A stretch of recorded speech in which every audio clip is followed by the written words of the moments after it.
Hello सभी को, मैं प्रीति सिंह विजुअल आर्ट क्लास से। इसकी पिछली क्लास में हमने देखा आदिकाल के प्रकरण 2 में आचार्य रामचंद्र शुक्ल ने किस विषय को लिया था? अपभ्रंश काव्य को लिया था। अपभ्रंश काव्य के अंतर्गत आपका सिद्ध साहित्य, नाथ साहित्य, जैन साहित्य ये सब आता है, जिसमें से कल हमने सिद्ध साहित्य के बारे में पढ़ा। सिद्ध साहित्य की कुछ विशेषताएं देखी। सिद्ध साहित्य में जो प्रथम कवि माने जाते थे वो आपके सरहप्पा माने जाते थे, या हिंदी के प्रथम कवि भी आपके सरहप्पा माने जाते थे। तो कल हमने सरहप्पा के बारे में पढ़ा। उसके आगे हम कुछ और सिद्धों के बारे में पढ़ते हैं और उनके साहित्य को देखते हैं, जिसमें से आपकी कुछ की उनकी पंक्तियाँ भी आती हैं। जैसे पहले तो आपके सरहप्पा हो गए, दूसरे में आपके जैसे सबरप्पा। हमने आपको बताया था जो सिद्ध थे उनमें पा या पाद शब्द जो है वो उनके नाम के अंत में लगाया जाता था आदर के स्वरूप में। ठीक है, तो सबरप्पा है। सबरप्पा जो है ये सरहप्पा के शिष्य माने जाते हैं।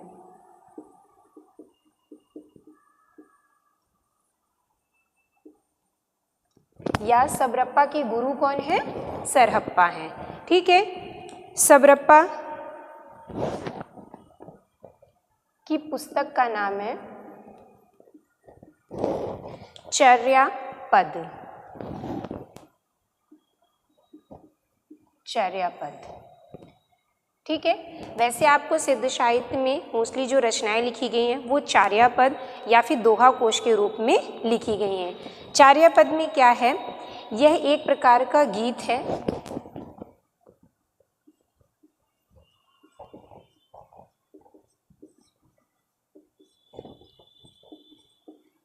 चर्यापद जो है वो एक प्रकार का गीत है जो अनुष्ठानों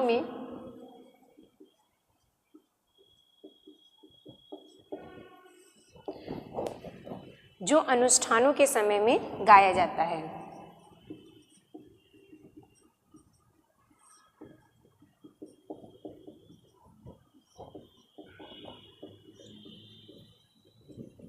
ठीक है, सबरप्पा की पुस्तक का क्या नाम था? चर्यापद। चर्यापद जो है वो एक प्रकार का गीत है जो कि किसी भी अनुष्ठान के समय में उस कार्यकाल में गाया जाता था।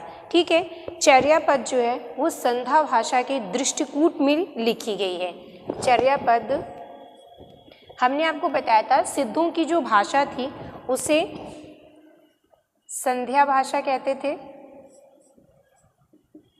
या कहीं कहीं पे संध्या भाषा का नाम ही संध्या भाषा भी मिलता है।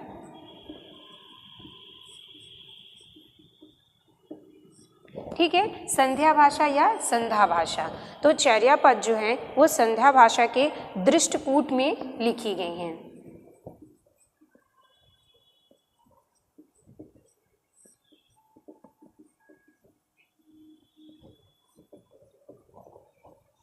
ठीक है, चर्यापद जो है वो आपके किस रूप में लिखे गए हैं? दृष्टिकूट के पद के रूप में लिखे गए हैं। और चर्यापदों की भाषा क्या है? संध्या भाषा है। या आपकी जो सरहप्पा ने भी लिखी थी दोहा कोश, वो भी किस भाषा में थी? संध्या भाषा में थी।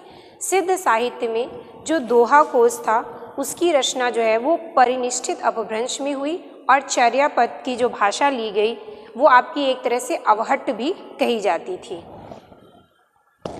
सिद्ध साहित्य में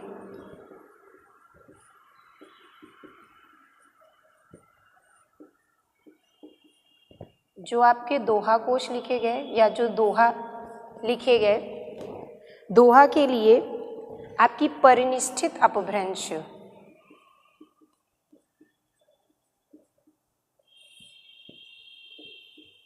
अपभ्रंश प्रयोग में की गई, वह चर्या के लिए आपकी अवहट्ट का प्रयोग किया गया।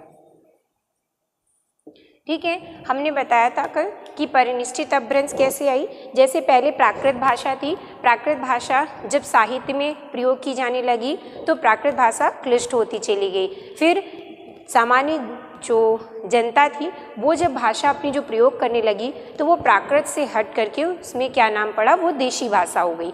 जब वही देशी भाषा आपकी साहित्य के रूप में प्रयोग की जाने लगी तो वो देशी भाषा का क्या नाम हो गया, अपभ्रंश भाषा हो गया। परिनिष्ठित एक तरह से जो साहित्य जिसमें हमें मिलता है वो परिनिष्ठित अपभ्रंश के रूप में मिलता है, और जो हमारे चर्या पद जो लिखे जाते थे वो अवहट्ट भाषा, अपभ्रंश के जस्ट अंतिम कार्यकाल में जो आपकी भाषा का प्रयोग हुआ था तो वो क्या होती है, अवहट्ट भाषा होती है। सिद्धों में जो दोहा लिखे गए थे, जब ये दोहा और चर्या जब संत साहित्य में आते हैं, दोहा जब संत साहित्य जैसे कि आपके कबीर दास, रहीम दास, ये लोग जो संत साहित्य इसमें इन्होंने लिखा है, तो दोहा आपका आगे जाकर के साखी बन गया। जैसे कि आपने कबीर की रचना पढ़ी होगी, कबीर की 3 रचनाएं साखी, सबद, रमैनी, जैसे ही जोड़ करके बीजक नाम दिया गया है। ठीक है, तो ये आपको तो साखी जो है वो उन्होंने दोहा में लिखी है, और यही जो सिद्ध साहित्य में दोहा प्रयोग होता था वो संत साहित्य में जाकर के क्या हो गया, साखी नाम पड़ गया। और यही जो चर्या था वो जब संत साहित्य में गया तो इसका नाम हो गया सबदी। ठीक है, तो ये आपका दोहा और चर्या जब संत साहित्य में प्रयोग होता है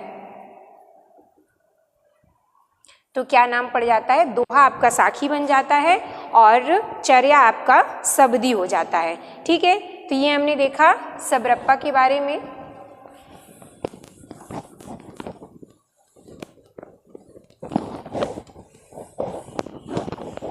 नेक्स्ट आपकी लुइप्पा।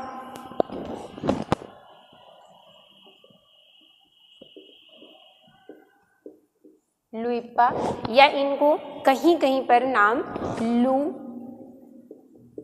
हिप्पा भी मिलता है। ठीक है, लुइप्पा या लू हिप्पा। लुइप्पा जो है ये सबरप्पा के शिष्य थे।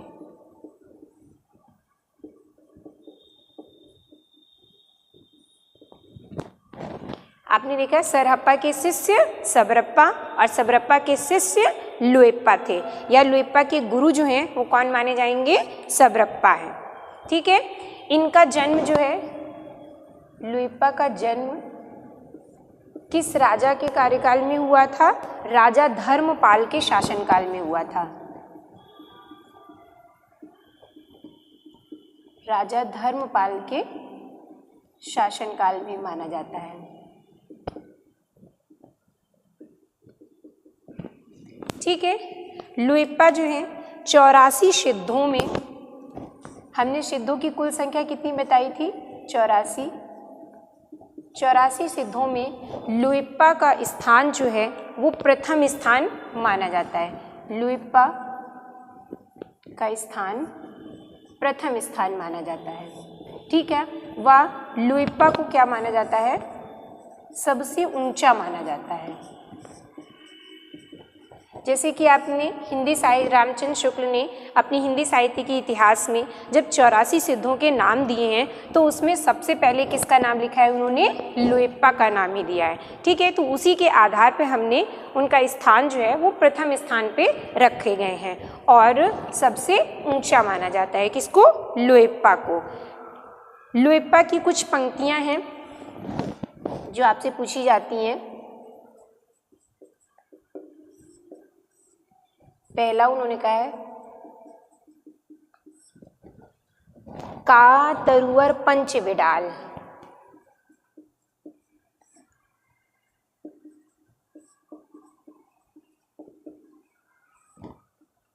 का तरुअर पंच विडाल। ठीक है, ये इनकी बहुत ज़्यादा पूछी जाने वाली पंक्ति है। इसमें इन्होंने जो ये पंच विडाल शब्द का प्रयोग किया है, पंच विडाल, ये भी आपसे पूछा जाता है। तो ये पंच विडाल क्या है, इसमें बौद्ध शास्त्र में निरूपित 5 प्रतिबंध हैं। पंच विडाल क्या है, आपके बौद्ध संप्रदाय में या फिर बौद्ध शास्त्र में निरूपित 5 प्रतिबंध हैं। ठीक है, और ये पंच प्रतिबंध कौन कौन से माने जाते हैं? आलस्य, हिंसा, आपका आलस्य, हिंसा, काम, चिकित्सा व मोह। ठीक है, तो बौद्ध शास्त्र में 5 प्रतिबंध कौन से लगाए गए हैं? अर्थात कि आप आलस्य नहीं होगा, हिंसा नहीं करेंगे, काम की भावना नहीं आनी चाहिए आपके अंदर, किसी प्रकार की कोई चिकित्सा नहीं लेते थे ये लोग, और इनमें मोह की भावना नहीं थी। ठीक है, तो का तरुअर पंच विडाल ये किसकी पंक्ति है? लुइप्पा ने लिखी है। और इस पंक्ति में आपके ये 5 पंच विडाल जो शब्द कहा गया है उसमें बौद्ध शास्त्र में निरूपित ये 5 प्रतिबंध हैं, और उन्हीं 5 प्रतिबंध में आपका आता है आलस्य, हिंसा, काम, चिकित्सा और मोह। ठीक है, नेक्स्ट पंक्ति, दूसरी पंक्ति उनकी है, भाव न होई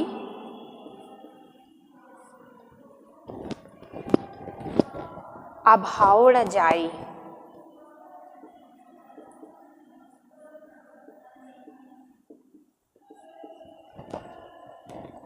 ऐस समोहे को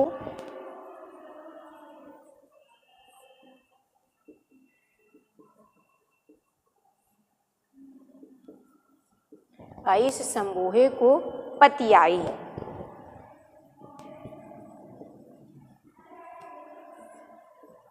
ठीक है, तो ये किसकी है? भाव न होई अभाव न जाई ऐस समोहे को पतियाई।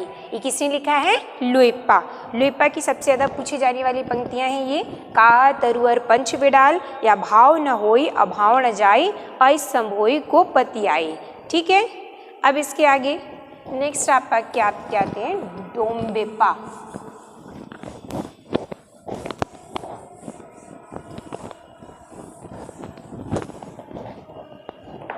जहाँ पर ज़रूरी हो रहा है हम तभी आपको पंक्तियों को डिस्क्राइब कर रहे हैं, बाकी अगर हम और इनकी पंक्तियों को ज़्यादा विस्तार से बताएंगे तो आपकी क्लास भी लंबी हो जाएगी और उसको ज़्यादा आपको जानना आवश्यक नहीं है। मेन इनकी जो पंक्तियाँ हैं वो पूछी जाती हैं, वो आप ध्यान दीजिए। नेक्स्ट आपके आती है डोम्बेप्पा।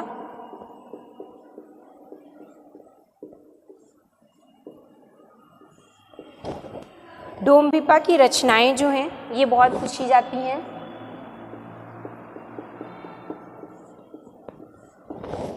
जिसमें आपका आता है डोम्बी गीतिका,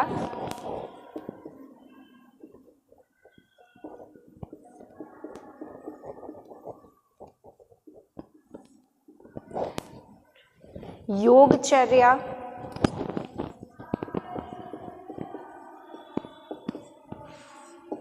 अक्षर द्योतकोपदेश,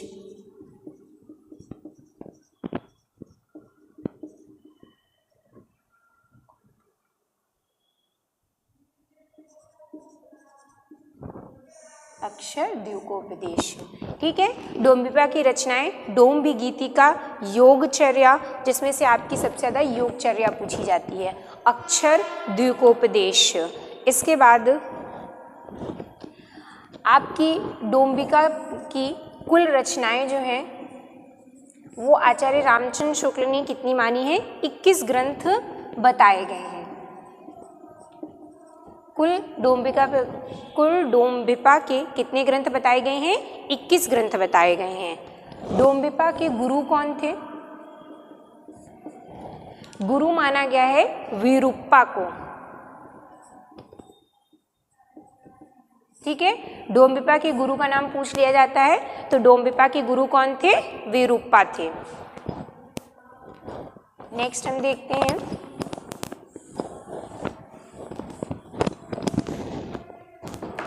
विरूप्पा के बारे में।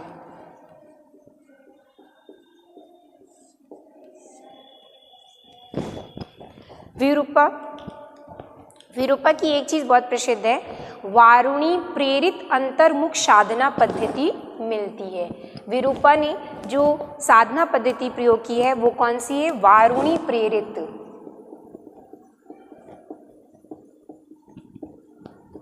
वारुणी प्रेरित अंतर्मुखी,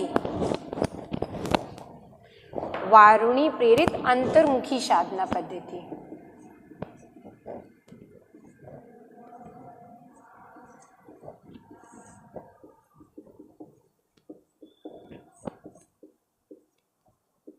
ठीक है, आपसे पूछ लिया जाता है वारुणी प्रेरित अंतर्मुखी साधना पद्धति जो है ये किस सिद्ध साहित्य में किसने इसका प्रयोग किया था? तो किसने किया है? विरूपा ने किया था। विरूपा की पंक्ति में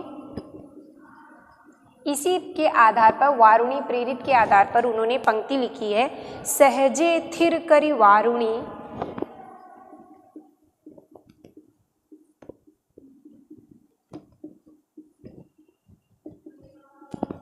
सहजे थिर करी वारुणी साध।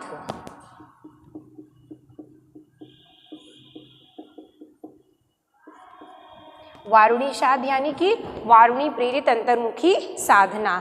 अजरामर होई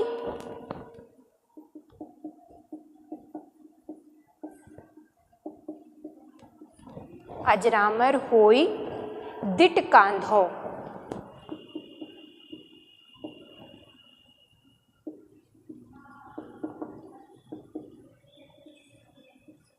ठीक है, तो ये किसकी पंक्ति है? विरूपा ने। विरूपा ने वारुणी प्रेरित अंतर्मुखी साधना पद्धति का प्रयोग किया था और उसी के आधार पर उन्होंने अपनी पंक्ति में क्या लिखा है? सहजे थिर करी वारुणी साध अजरामर होई दिट कांधो। ठीक है, नेक्स्ट आपके आते हैं कड़हप्पा।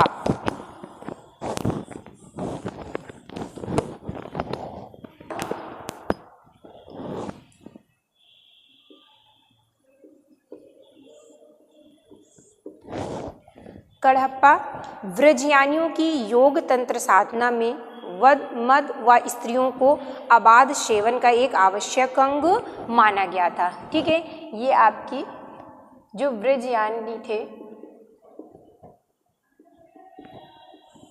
या इन्हें क्या सिद्ध कहा गया,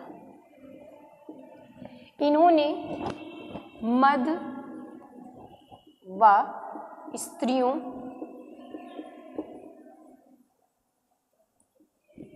के सेवन को आवश्यक अंग के रूप में माना है।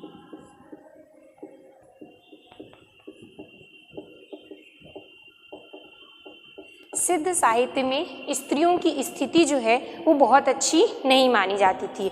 सिद्ध साहित्य में स्त्रियों को क्या माना जाता था? मद या मदिरा के समान माना जाता था। वह उनका ये कहना था कि सिद्ध साहित्य में जितने भी सिद्ध हैं वो तभी निर्वाण की प्राप्ति कर सकते हैं जब वो मद व स्त्रियों का सेवन अवश्य करें। मद यानी मदिरा और स्त्रियों का क्या करें? सेवन करें। स्त्रियों को किस प्रकार की चीज़ बताई गई है? सेवन के प्रकार की चीज़। किसने बताया है? ये व्रजयानी संप्रदाय या फिर सिद्धों ने बताया है।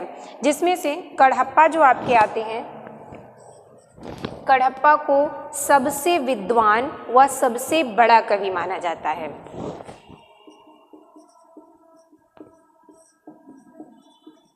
अगर आपसे पूछा जाए कि सिद्ध साहित्य में सबसे विद्वान कवि कौन रहे हैं, तो कड़हप्पा। या सिद्ध साहित्य में सबसे बड़े कवि,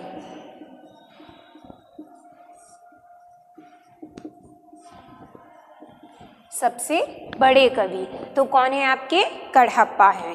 कड़हप्पा का जन्म जो है ये कहाँ माना गया है? कर्नाटक में। कड़हप्पा का जन्म कर्नाटक में माना गया है। कड़हप्पा के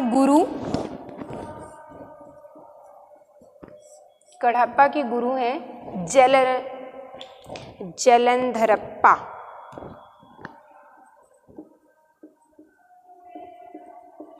जलंधरप्पा को कड़हप्पा के गुरु माना जाता है।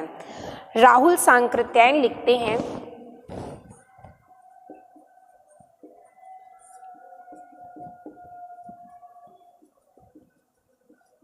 राहुल सांकृत्यायन कड़हप्पा के बारे में क्या पंक्ति लिखते हैं अपनी रचना में? कड़हप्पा पांडित्य और कवित्व में बेजोड़ थे।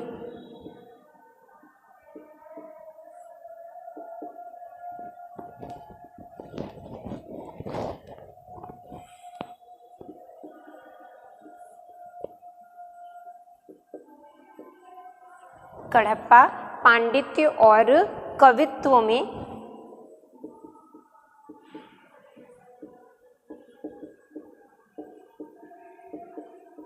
बेजोड़ थे। ठीक है, ये आपसे ऐसे सीधी पंक्ति पूछ ली जाती है कि कडहप्पा पांडित्य और कवित्व में बेजोड़ है, ये किसके द्वारा पंक्ति दी गई है? तो ये किसने कहा है? राहुल सांकृत्यायन ने। या ये पूछ लिया जाता है कि राहुल सांकृत्यायन ने ये किसके लिए कहा है कि पांडित्य और कवित्व में बेजोड़ थे? तो किसने कहा, किसके लिए कहा गया है? कडहप्पा के लिए, क्योंकि सभी सिद्धों में सबसे ज़्यादा विद्वान जो है वो किसे माना गया है? कडहप्पा को माना गया है। ठीक है, कडहप्पा की पंक्तियाँ हम देखते हैं।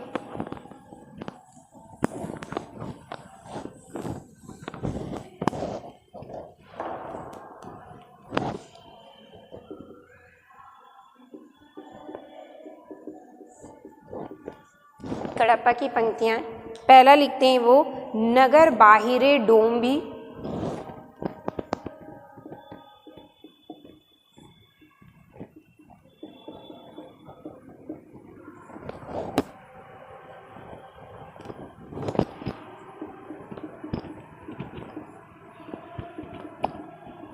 नगर बाहिरे डोंबी तोहरी कुड़िया छई।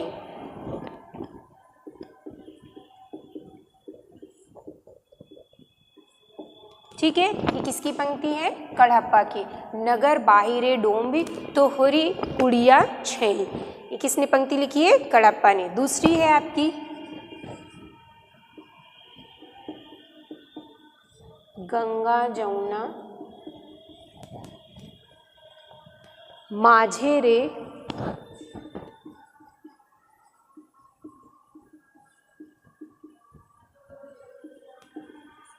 गंगा जमुना माझे रे बहिनाई।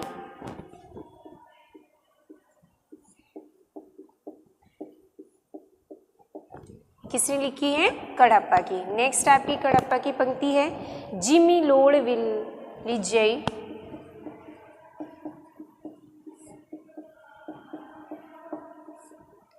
जिमी लोड़ विलिजई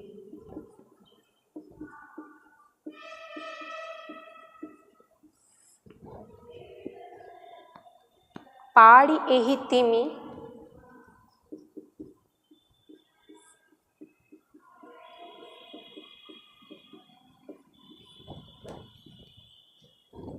घरणी लई चित्त।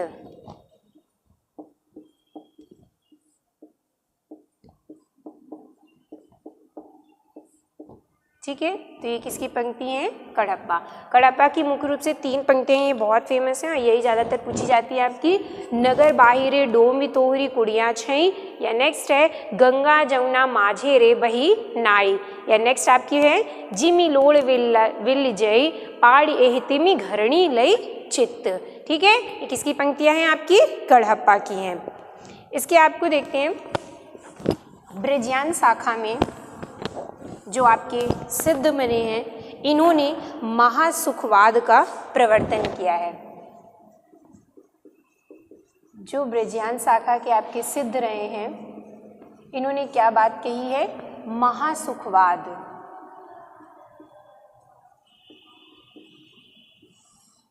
महासुखवाद का प्रवर्तन माना जाता है। ठीक है, तो ब्रजियान शाखा के जो सिद्ध हैं, उन्होंने महासुखवाद का प्रवर्तन किया था। महासुखवाद इनका क्या मानना होता है कि महासुखवाद में इन्होंने 3 चीज़ें मानी हैं। ठीक है, महासुख की 3 निर्माण के 3 अव्यय माने हैं, शून्य, विज्ञान और महासुख। महासुख जो है, जैसे किसी स्त्री और पुरुष का जब संयोग होता था तो उसने उन सिद्धों ने उस बात को क्या कहा है? महासुख की प्राप्ति कही है। इसके आगे इन्होंने बताया है, प्रज्ञा और उपाय के योग से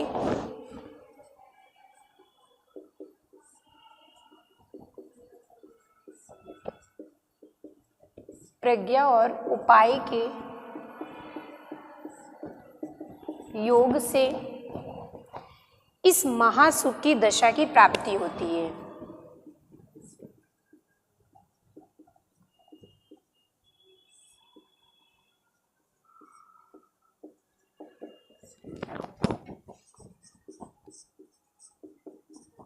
दशा की प्राप्ति होती है। ठीक है, आचार्य रामचंद्र शुक्ल ने अपने हिंदी साहित्य के इतिहास में बताया था कि सिद्धों का मानना था प्रज्ञा और उपाय के योग से महासुख की प्राप्ति होती है। निर्वाण के इन्होंने 3 अव्यय माने हैं ब्रजयानियों ने। निर्वाण के 3 अव्यय माने हैं।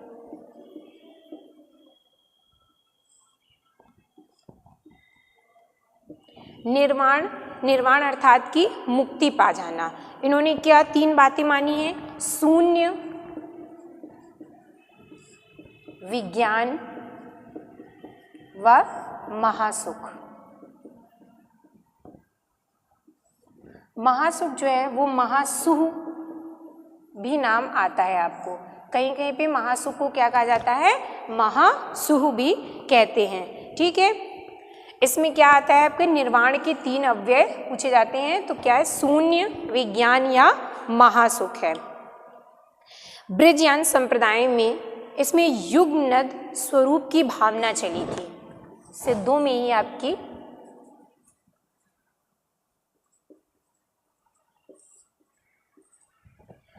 युगनद स्वरूप की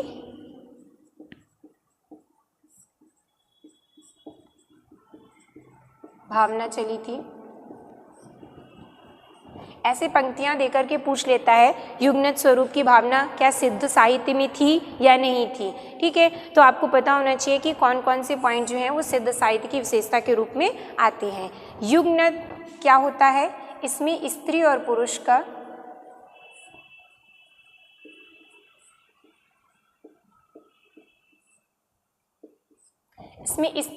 पुरुष का आलिंगनबद्ध जोड़ा दिखाया गया है।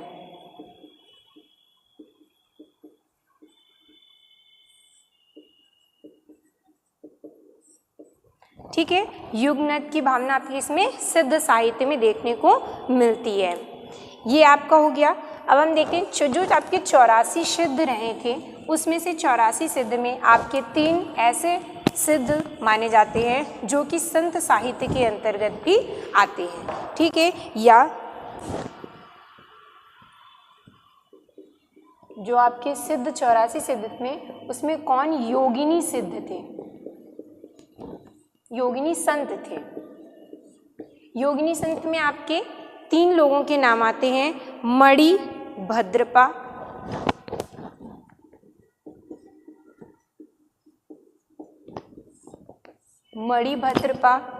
कनखलापा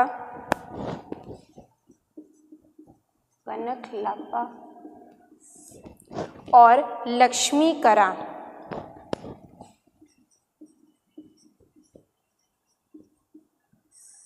इनको योगिनी नाम था। लक्ष्मीकरा या इनका नाम भी योगिनी लिखते हैं। ठीक है, ब्रजयान में निर्वाण के सुख का स्वरूप जो है वो सहवास सुख से माना गया है। सहवास सुख जैसे आपका स्त्री पुरुष का जो आलिंगन स्वरूप जोड़ा था वो हमने बताया था कि ब्रजयान जो थे वो मद व स्त्रियों के सेवन को अनिवार्य मानते थे। ठीक है, ये हमने आज देखा। आज से आपका ये सिद्ध साहित्य जो है वो खत्म होता है। नेक्स्ट क्लास में हम आपके नाथ साहित्य में पढ़ेंगे।